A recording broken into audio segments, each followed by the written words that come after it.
Friends, welcome to market news. Friends, మీకు ఈ video నచ్చితే లైక్ చేయండి, కామెంట్ చేయండి, షేర్ చేయండి, సబ్స్క్రైబ్ చేయండి. ఫ్రెండ్స్, ఈ వీడియో మీరు షేర్ చేస్తే చాలామందికి యూస్ఫుల్ అవుతుంది. మీరు సబ్స్క్రైబ్ చేసుకుంటే నేను కొత్త కొత్త టాపిక్స్తో వస్తూ ఉంటాను, వీడియోస్ చేస్తూ ఉంటాను. మీకు ఆ వీడియోస్ మీ దగ్గరికి చేరుతాయి మీరు సబ్స్క్రైబ్ చేసుకుంటే. Okay friends, thank you. Friends, మనం ఈ వీడియోలో ఇన్కమ్ ట్యాక్స్ గురించి తెలుసుకుందాము. ఇండియన్ ఇన్కమ్ ట్యాక్స్ గురించి. Okay, income tax is a type of tax charged by the government on the income earned by individuals or businesses during a certain financial year. ఒక financial ఇయర్లో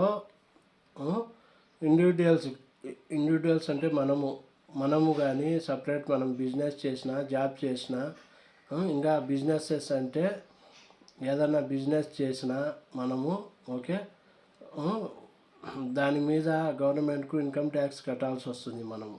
okay, companies కానీ individuals కానీ income సంపాదించినప్పుడు ఒక సంవత్సరపు కాలంలో సంవత్సరానికి ఒకసారి మనము ఇన్కమ్ ట్యాక్స్ కట్టాల్సి వస్తుంది. ట్యాక్స్ వచ్చే ఇన్కమ్కు మనకు రాబడి వచ్చే దానికి మనము ట్యాక్స్ కట్టాల్సి వస్తుంది. ఓకే, బిజినెసెస్ కానీ ఇండివిజువల్స్ మనమైనా సపరేట్ బిజినెస్ అయినా కంపెనీస్ కానీ ఎవరైనా ఎంప్లాయీస్ కానీ ఓకే గవర్నమెంట్కు ట్యాక్స్ కడతాం మనం ఒక సంవత్సరంలో. ఓకే, ఫైనాన్షియల్ ఇయర్ అంటే April 1 to March 31 జనరల్గా అది ఫైనాన్షియల్ ఇయర్ అంటాం మనము. April 1 నుంచి March 31 వరకు ట్యాక్స్ కట్టాలి మనము. ఎంప్లాయీస్ అయినా, ఇండివిజువల్స్ అయినా, బిజినెసెస్ అయినా, కంపెనీస్ అయినా ఎవరైనా. Based on the income tax slab it is computed every financial year. Income tax slabs అని ఉంటాయి. ఇంత ఇన్కమ్ దాటితే స్లాబ్ 1, స్లాబ్ 2, స్లాబ్ 3 అని ఉంటాయి. దాన్ని బట్టి మీకు ఏ స్లాబ్ రేట్ ప్రకారము మీ ఆడిటర్ నిర్ణయిస్తాడో ఇంత అని. ఓకే, ఇంత మీరు కట్టాలని ట్యాక్స్ అంత కట్టాల్సి వస్తుంది మీరు. లేకపోతే మీకు తెలుసుంటే మీరే కట్టవచ్చు ఇన్కమ్ ట్యాక్స్ వెబ్సైట్లో. Okay, central department income tax వెబ్సైట్లో మీరే కట్టవచ్చు ఓన్గా, మీకు తెలిస్తే ఎలా కట్టాలో. లేకపోతే ఆడిటర్ను కన్సల్ట్ కావాలి మీరు ఎవరైనా సరే. అంటే ఇన్కమ్ ట్యాక్స్ అంటే it is a type of direct tax levied by the government on the income given by people and corporations during financial ఇయర్లో. ఒక ఇండివిజువల్ కానీ, పీపుల్ అంటే ప్రజలు కానీ, కార్పొరేషన్స్ అంటే సంస్థలు కానీ, కంపెనీస్ కానీ వాళ్ళు సంపాదించిన లాభంలో ఒక సంవత్సరం కాలంలో వాళ్ళు గవర్నమెంట్కు ట్యాక్స్ పే చేయాల్సి వస్తుంది. The government generates revenue through taxes. గవర్నమెంట్కు స్పెండ్ చేసేదానికి పబ్లిక్ ప్రాజెక్ట్స్ మీద స్పెండ్ చేయాలంటే గవర్నమెంట్కు డబ్బు ఎలా వస్తుందంటే త్రూ ట్యాక్సెస్ ద్వారానే వస్తుంది. ఇన్కమ్ ట్యాక్స్ కలెక్ట్ చేస్తూ ఉంటుంది కదా గవర్నమెంట్. మనం పే చేస్తాం ట్యాక్స్. మనం సంపాదించిన లాభాన్ని బట్టి, మన స్లాబ్ను బట్టి, మన స్లాబ్ రేట్ను బట్టి మనము ట్యాక్స్ కడతాము. అదే గవర్నమెంట్ ఇన్కమ్. గవర్నమెంట్కు అది జనరేట్ చేస్తుంది ఇన్కమ్, రెవెన్యూ ఎలా వస్తుందంటే ట్యాక్స్ కట్టే సొమ్ముతో గవర్నమెంట్ ప్రజలకు వివిధ అభివృద్ధి కార్యక్రమాలు చేపడుతుంది. Okay, the government spends this money on infrastructure development, health care, education, farm subsidies and other government welfare programs. మనం కట్టే డబ్బుతోనే మన కంట్రీ డెవలప్ అవుతుంది. ఓకే, మనము ట్యాక్స్ కరెక్ట్గా కడితే మన ఇండియన్ ఎకానమీ వృద్ధి చెందుతుంది, మన దేశ జీడిపి వృద్ధి చెందుతుంది. ఓకే, మనం కట్టే ట్యాక్స్తో గవర్నమెంట్ స్పెండ్ చేస్తుంది దేని మీద? ప్రాజెక్ట్స్ మీద, ఇన్ఫ్రాస్ట్రక్చర్ డెవలప్మెంట్ మీద. ఇన్ఫ్రాస్ట్రక్చర్, రోడ్స్, బ్రిడ్జెస్ అవి డెవలప్ చేయాలనే. హెల్త్ కేర్ అంటే మీకు ఫ్రీ హెల్త్ చెకప్స్ అవి కావాలన్నా, కొన్ని ఆపరేషన్లు ఫ్రీగా గవర్నమెంట్ ఇంట్రడ్యూస్ చేస్తుంది హాస్పిటల్స్లో. ఓకే, మీకు ఎడ్యుకేషన్ కోసము లోన్స్ ప్రొవైడ్ చేస్తుంది. ఇవన్నీ ఎడ్యుకేషన్ కోసం లోన్స్, ఫర్ హయ్యర్ ఎడ్యుకేషన్ కోసము. ఫార్మ్ సబ్సిడీస్ అంటే రైతులకు ఏమన్నా కావాలంటే సబ్సిడీస్ అందిస్తుంది, లోన్స్ అవి ప్రొవైడ్ చేస్తుంది రైతుల కోసము.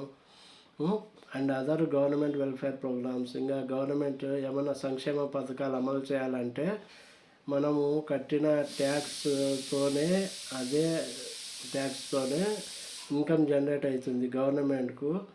అప్పుడు గవర్నమెంట్ స్పెండ్ చేస్తుంది వీటి మీద. ఓకే, అప్పుడు ఇండియా డెవలప్ అవుతుంది బాగా. Okay, taxes are classified into 2 types అంటాం మనము, direct taxes, indirect taxes. Okay, అంటే డైరెక్ట్ ట్యాక్స్ అని, ఇండైరెక్ట్ ట్యాక్స్ అని ఉంటుంది. డైరెక్ట్ ట్యాక్స్ ఫర్ ఎగ్జాంపుల్ ఏంటంటే tax levied directly on earned income. మనము సంపాదించిన ప్రాఫిట్ మీద డైరెక్ట్గా మనకు విధిస్తారు ట్యాక్స్. ఓకే, అది direct tax. Income tax is a kind of direct tax. Income tax అనేది ఒక డైరెక్ట్ ట్యాక్స్. ఇది మనము మనమైనా మన కంపెనీస్ అయినా ఎవరైనా కానీ ఎంప్లాయీస్ అయినా ఎవరైనా సంపాదించిన మొత్తంలో మనము ట్యాక్స్ కడతాము. అది డైరెక్ట్ ట్యాక్స్ కిందకే వస్తుంది. Okay, the tax calculation is according to the income slab rates that were in effect during that financial year. ఒక్కొక్కరికి ఒక్కొక్క ఇన్కమ్ మీద, గ్రాస్ ఇన్కమ్ మీద ఒక్కొక్క స్లాబ్ రేట్ ఉంటుంది. దాని ప్రకారము 10%, 20%, హయ్యెస్ట్ వచ్చి 30%. ఇండియాలో హయ్యెస్ట్ 30%. ఎక్కువ లాభాలు క్రోర్స్లో వచ్చిన 30% లాస్ట్ ట్యాక్స్. 30% వరకు విధిస్తూ ఉంది ఇప్పటి వరకు government, income tax department. Okay, slab rates ప్రకారము కట్టాలి ట్యాక్స్ క్యాల్కులేట్ చేస్తారు స్లాబ్ రేట్ ప్రకారము ఫైనాన్షియల్ ఇయర్లో. Okay, who are tax payers in India అంటే any Indian person under the age of 60 and who earns more than 2.5 lakhs is required to pay income tax. Indian citizen వచ్చి under the age of 60 age ఉండే వాళ్ళు 2.5 lakhs వరకు pay చేయాలి income tax. Individuals above the age of 60 who earn more than 2.5 lakhs per year must pay taxes to the government of India. 2.5 lakhs వరకు pay చేయాలి. Okay, individuals 2.5 lakhs వరకు pay చేయాల్సి వస్తుంది. Okay,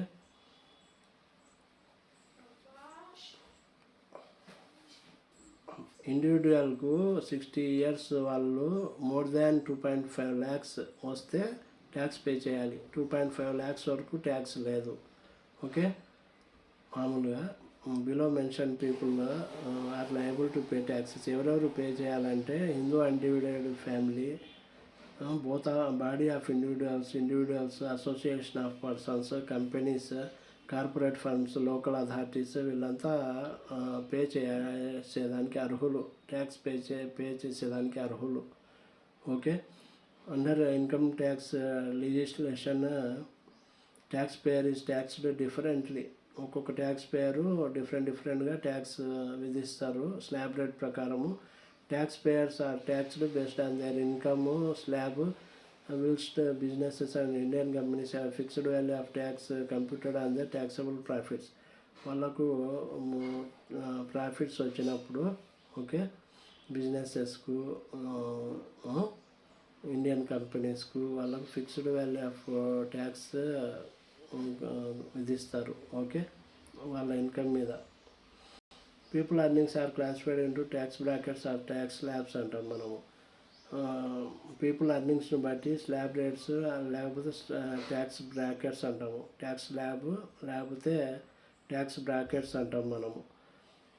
అవి divide చేయబడింది peoples ఎర్నింగ్స్ను బట్టి, ప్రజల సంపాదనను బట్టి ట్యాక్స్ స్లాబ్స్ లేదా ట్యాక్స్ బ్రాకెట్స్ అంటాము, విధించబడింది ఇవి tax slabs. And the tax rate varies for each tax slab. Tax rate change అవుతూ ఉంటుంది. ట్యాక్స్ స్లాబ్కు ఒక్కొక్క ట్యాక్స్ స్లాబ్కు ఒక్కొక్క రేట్ చేంజ్ అవుతుంది. Okay, the rate where the income is taxed rises in direct proportion to income. Okay. ఇన్కమ్‌కు direct ప్రపోర్షనల్‌గా tax rise అవుతూ ఉంటుంది. ఓకే. టైప్స్ ఆఫ్ ఇన్కమ్ అంటే tax income tax of India. Income tax is a type of tax charged by the government on the income earned by individuals or businesses during a certain financial year. Based on their income tax slab, it is computed every financial year. ఇది చెప్పిందే. What is income tax అంటే కానీ decoding income tax meaning is simple అంటే it is a type of direct tax levied by the government on the income given by people and corporation during a physical year. నేను చెప్పింది ఇదే కదా. Income tax public అయినా income tax అనేది direct tax government విధిస్తుంది. ఎవరి మీద అంటే ఇండివిజువల్స్ మీద, కంపెనీస్ మీద. ఓకే. అదే గవర్నమెంట్ రెవెన్యూ జనరేట్ చేస్తుంది ట్యాక్సెస్ మీద. ఓకే. స్పెండ్ చేయాలంటే government. Okay. Tax payers. Okay.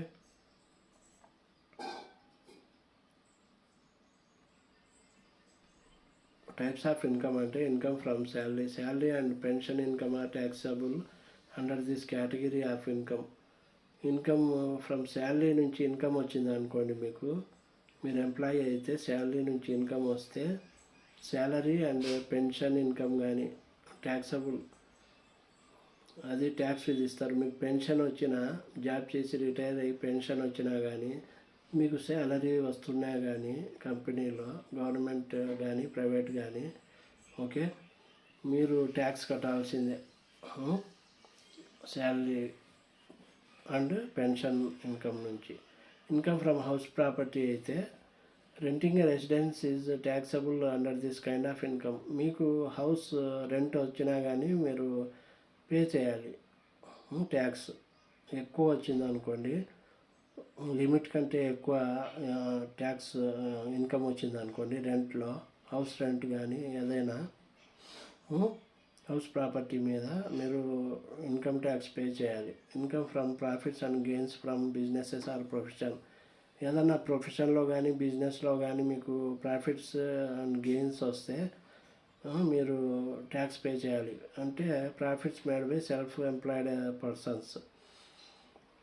Employed persons అంటే ఓన్గా బిజినెస్ చేసుకునే వాళ్ళు. ప్రాఫిట్స్ వచ్చిన బిజినెసెస్, ఫ్రీలాన్సర్స్, కాంట్రాక్టర్లు, as well as income made by professionals such as LIC agents, chartered accountants అంటే సిఎస్ ఉంటారు కదా, auditors, doctors, lawyers we have their own practice. లాయర్స్కు ఓన్ ప్రాక్టీస్ ఉన్నాయి, డాక్టర్స్కు కానీ. And tuition teachers are taxable under this heading. అంటే వీళ్ళందరూ pay చేయాలి, అందరూ పే చేయాలి. ఏ ఫీల్డ్లో ఉన్నా కానీ ట్యాక్స్ పే చేయాలి. ఇన్కమ్ ఫ్రమ్ క్యాపిటల్ గెయిన్స్ అంటే surplus income from the sale of capital assets such as mutual fund, stocks or real estate is taxable under this category of income. Capital gains income అంటే ఏంటంటే, capital gains income అంటే మనకు stock మార్కెట్లో stocks కొంటాము, అమ్ముతాము. అమ్మిన తర్వాత అది short term capital gain ఉండొచ్చు, లాంగ్ టర్మ్ క్యాపిటల్ గెయిన్ ఉండొచ్చు. షార్ట్ టర్మ్ క్యాపిటల్ గెయిన్ అంటే 1 year లోపు అమ్మితే అది షార్ట్ టర్మ్ క్యాపిటల్ గెయిన్, దానికి ఎక్కువ ఉంటుంది ట్యాక్స్.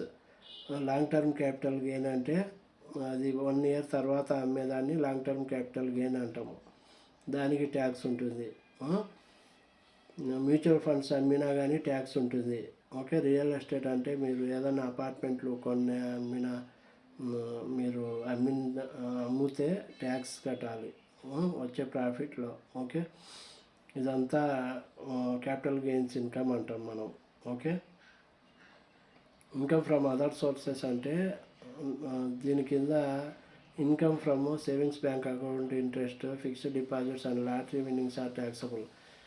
అదర్ సోర్సెస్ ఇన్కమ్ అంటే వేరే సోర్సెస్లో కానీ ఇన్కమ్ వస్తుంది కదా. ఫర్ ఎగ్జాంపుల్ బ్యాంక్ అకౌంట్, మీరు డబ్బు పెట్టుకుంటే బ్యాంక్ అకౌంట్లో ఇంట్రెస్ట్ వస్తుంది కదా, దాని మీద కానీ గవర్నమెంట్కి పే చేయాలంట మనం. బ్యాంక్ అకౌంట్లో ఇంట్రెస్ట్ వచ్చి పడుతూ ఉంటుంది కదా 3 monthsకి ఒకసారి. కొన్ని బ్యాంక్స్లో 3 monthsకు క్వార్టర్లీ పడుతూ ఉంటుంది. కొన్ని బ్యాంక్స్లో